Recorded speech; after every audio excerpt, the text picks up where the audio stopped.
Foolish. আমি এই ভয়টাই করছিলাম এরা আমাদের শান্তিতে থাকতে দেবে না। কি ব্যাপার বলুন তো, আপনারা কার খোঁজে এসেছেন? এই মেয়েটির অভিযোগ আছে একে ঠকিয়ে, এর কোনো দায় দায়িত্ব না পালন করে, একপাক্ষিক ডিভোর্স করে উনি আবার বিয়ে করতে যাচ্ছেন। স্যার, আমি ওর নতুন বউ, আমি কিছু কথা বলতে পারি? না স্যার, ও কেন কথা বলবে? কথা তো আমি বলবো। স্যার, আইন কিন্তু ব্যবস্থা করে আমাদের বিবাহ বিচ্ছেদটা করিয়ে দিয়েছে, তাই আমার মনে হয় না আপনাদের এর মধ্যে জড়ানোর কোনো দরকার আছে বা প্রয়োজন আছে। না না, আইন আপনাদের বিবাহ বিচ্ছেদ নির্দিষ্ট করে দিলেও আপনার যা দেও, আপনার স্ত্রীর প্রতি আপনার যা কর্তব্য সেটা আপনি পালন করেননি। এটা একটা শাস্তিযোগ্য অপরাধ, আপনি কি এটাও জানেন না? আপনি প্রমাণ করে দিন না যে ওর প্রতি ডিঙ্কা কোনো দায়িত্ব পালন করেনি। আমরা কেন প্রমাণ করব? উনি প্রমাণ করুন যে উনি ওনার দায়িত্ব পালন করেছেন। এই জন্যই আমার এখানে কথা বলার দরকার। দেখুন, আপনারা যে এম্বারাসমেন্টটা ক্রিয়েট করেছেন না, সেটা কখনো তো ফিরিয়ে দিতে পারবেন না। এই যে ঘটনাটা আজকে ঘটছে, এটা তো আগেও হতে পারত, পরেও হতে পারত, আজকের দিনই আপনাদের আসতে হলো। আপনারা একটা মেয়েকে রিড্রেসাল দিতে গিয়ে অন্য মেয়ের প্রতি অন্যায় করছেন, এটা বুঝতে পারছেন না? আপনারা একজনের কথা শুনছেন, অন্যজনের কথা আপনাকে শুনতে হবে। স্যার, আপনার ওদের কথা শোনার কোনো দরকার নেই, ওর কথা শোনার কোনো দরকার নেই। আমি সত্যি বলছি কিনা আপনি জিজ্ঞেস করুন। ওই মেয়েটার সাথে ওর আগে থেকে প্রেম ছিল কিনা আপনি জিজ্ঞেস করুন সবাইকে। কি পরিস্থিতিতে প্রেমটা ছিল আর কি পরিস্থিতিতে ও বিয়েটা করেছে সবাই কিন্তু সবটা জানে। কিয়া, তোমরা না এখানে কথা বলো না প্লিজ। তোমাদের জীবনে তো এই দুর্ঘটনাটা ঘটে যায়নি, তাই না? কিয়া, তোমার জীবনে যদি কোনো দুর্ঘটনা ঘটে থাকে সেটা তোমার নিজের কারণে। স্যার, আমিও এই বাড়ির এক বউ। আমি দিনের পর দিন দেখেছি এই মেয়েটি কিভাবে ওর হাজবেন্ডকে অত্যাচার করেছে, আমার শাশুড়ি মাকে কিভাবে ও টর্চার করেছে, এবং বাড়ির প্রত্যেকটা মানুষকেও কিভাবে মিসট্রিট করেছে আমি দিনের পর দিন দেখেছি। স্যার, যা বলার থানায় গিয়ে বলবেন। আপনি আসুন আমাদের সঙ্গে, থানায় যাবেন। স্যার প্লিজ, আজ আমার পক্ষে থানায় গিয়ে বসে থাকা সম্ভব নয়। দেখতেই পাচ্ছেন আজ আমাদের বাড়িতে একটা শুভ অনুষ্ঠান, অলরেডি অনেক গেস্ট এসেছে, বাকি লোকের এক্ষুনি চলে আসবে। প্লিজ। কি কাণ্ড রে বাবা, এরম কাণ্ড বাপের জন্মেও শুনিনি। সবকিছু পরিষ্কার করেই তো বিয়েটা করলে পারতো। কি বলছে খরচ খরচা নাকি দেয়নি, এখন তো অনেক টাকা দিতেই তো পারতো। স্যার, এবার আমি একটু কথা বলি। আমি এই ছেলেটির মা।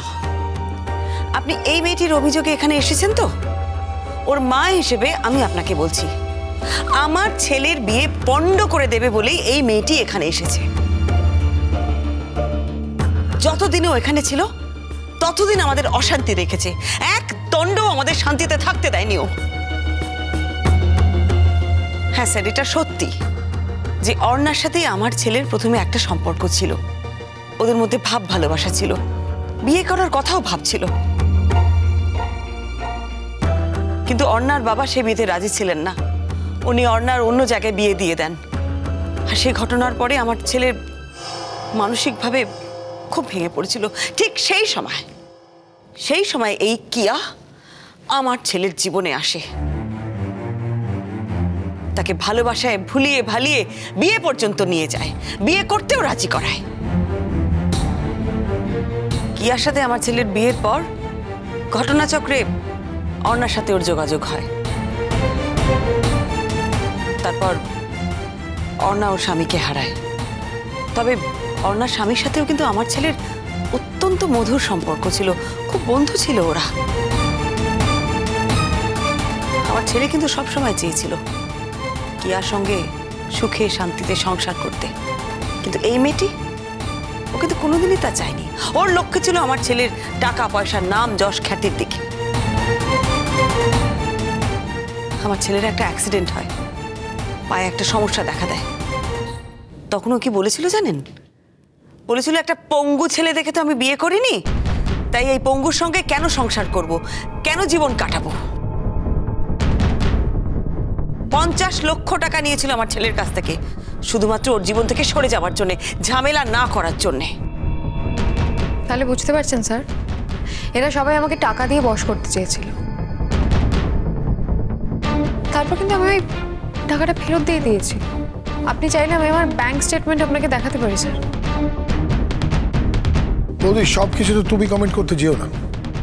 ও তোমাকে প্যাচে ফেলার চেষ্টা করছে। করুক না, ওরাই তদন্ত করুক না। আমি সত্যিটা বলবোই, তাতে যদি ও আমাকে প্যাচে ফেলার চেষ্টা করে করুক, আমার কিচ্ছু যায় আসে না। আজ আমার ছেলের বিয়ে, আর সেই দিন আপনি ওকে থানায় নিয়ে যেতে চাইছেন, এটা আমি কি করে মেনে নেব? আমার নতুন বৌমার জীবনটা আপনি বিপর্যস্ত করে দিতে চাইছেন, সেটা তো আমি কিছুতেই মেনে নিতে পারি না মা হিসেবে। স্যার, এই যে মেয়েটিকে দেখছেন, আমার হবু বৌমা অর্ণা। বহু বছর ওকে আমি চিনি। ওর পক্ষে কোনো রকম কোনো অনৈতিক কাজ করা সম্ভব নয়। আর এই যে আপনাকে জেনে নিয়ে এসছে কিয়া, একেও আমি বহু বছর চিনি। এই বাড়ির বউ ছিল। যতদিন এই বাড়ির বৌমা হয়েছিল ততদিন শাশুড়ি মায়ের সঙ্গে অত্যন্ত দুর্ব্যবহার করেছে, দিনের পর দিন। বাড়ির প্রত্যেকটা মেম্বারের সঙ্গে দুর্ব্যবহার করেছে।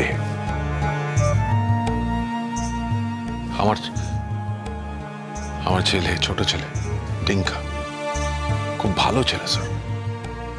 কিয়ার সঙ্গে ওর বিয়ে হয়েছিল, চেষ্টা করেছিল ওরা। টিঙ্কা শেষ পর্যন্ত চেষ্টা করে গেছিল। ডিভোর্সের আগে কিয়াকে টাকা দিয়েছিল। ডিভোর্সের সময় হয়তো দেয়নি, কিন্তু ডিভোর্সের আগে টাকা দিয়ে পুরো বিষয়টা সেটেল করেছিল সে। ডিভোর্স করার আগে যে টাকাটা আমাকে দিয়েছিল সেটা তো মুখ বন্ধ করার জন্য দিয়েছিল। আর তাছাড়া তখন ডিভোর্সের আগে ও আমাকে স্বামী হিসেবে স্ত্রীকে সেই টাকাটা দিয়েছিল। আমি জানতাম না তখন যে আমাকে ডিভোর্স দেবে। তাছাড়া আমি তো অ্যাপিয়ারই করিনি ও যখন আমাকে ডিভোর্স দিয়েছিল। আমি জানতামই না আমাকে ডিভোর্স দেবে। স্যার, ও মিথ্যে কথা বলছে। ওকে জানানো হয়েছিল, ওর সাথে যোগাযোগ করার চেষ্টা করা হয়েছিল, যোগাযোগ করা যায়নি। সেই জন্য আমরা চিঠিটা ওর বাড়িতে পৌঁছে দিয়েছিলাম। এবার চিঠিটা দেখার পর যদি অ্যাপিয়ার না করে, আর তার উপর বেস করে কোর্ট যদি সিদ্ধান্ত নিয়ে থাকে যে আমি অন্যায় করেছি, সেটা তো অন্যায় স্যার। আপনার কোর্টকে চ্যালেঞ্জ করা উচিত। আমায় কেন বিপর্যস্ত করছেন গোটা পরিবারের সামনে?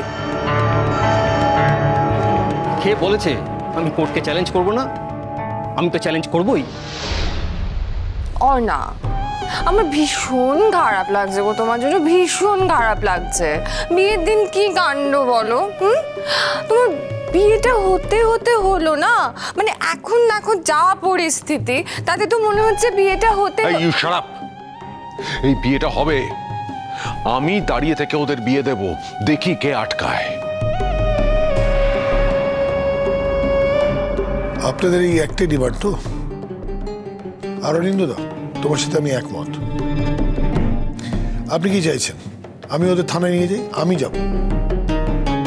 থানায় আমাদের সঙ্গে যেতে হবে। এটা কোনোদিনই হতে পারে না। যার কিছুক্ষণের মধ্যে বিয়ে, তাকে আপনি বলছেন এক্ষুনি থানায় যেতে হবে? আমি তো আপনাকে বললাম কিছুক্ষণ পরে আমি নিজে নিয়ে যাব ওকে। আমরা সবাই মিলে বাধা দেবো, দেখি আপনি কি করে নিয়ে যেতে পারেন ওকে। যদি বিয়ের আসর থেকে আমাদের নাতিকে তুলে নিয়ে যেতেই হয়, তাহলে আমাদের লাশের ওপর দিয়ে নিয়ে যেতে হবে।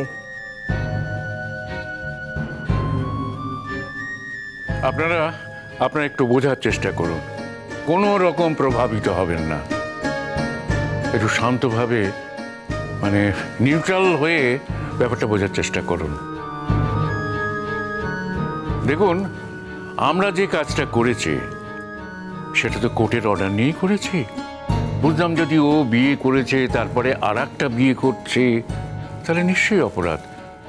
কিন্তু ওর তো ডিভোর্স হয়ে গেছে, তারপরেই তো কোর্টের অর্ডার নিয়ে ও এই বিয়েটা করছে।